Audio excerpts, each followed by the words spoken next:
Dear family, friends, and colleagues, this is Richard Solomon, and as another aid in understanding how to do the name tent, I decided to do a screen share. So this will become episode 32, part 2 on the name tent exercise.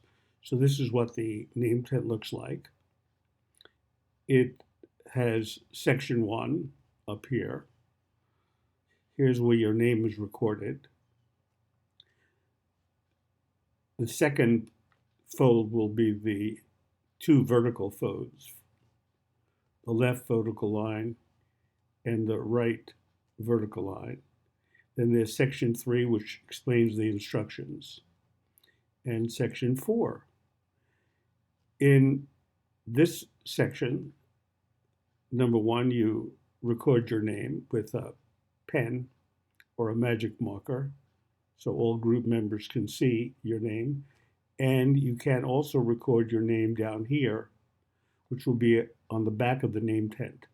So people on the side of you can know where your name is. And again, these are the steps.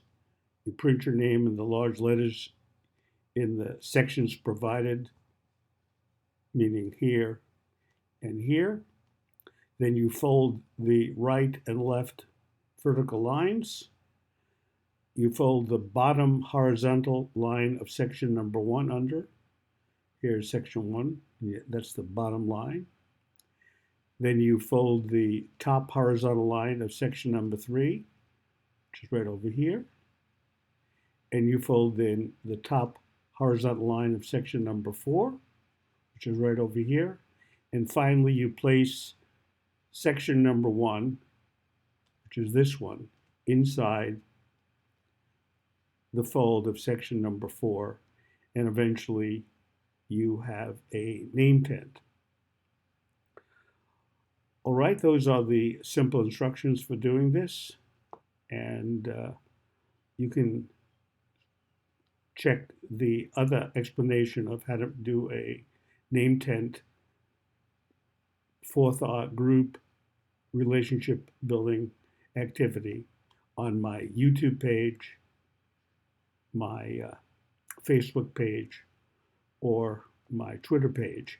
If you like, you can make a copy of this by going to my Facebook page.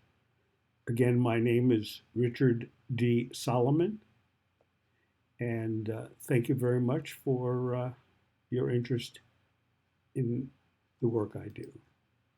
Bye.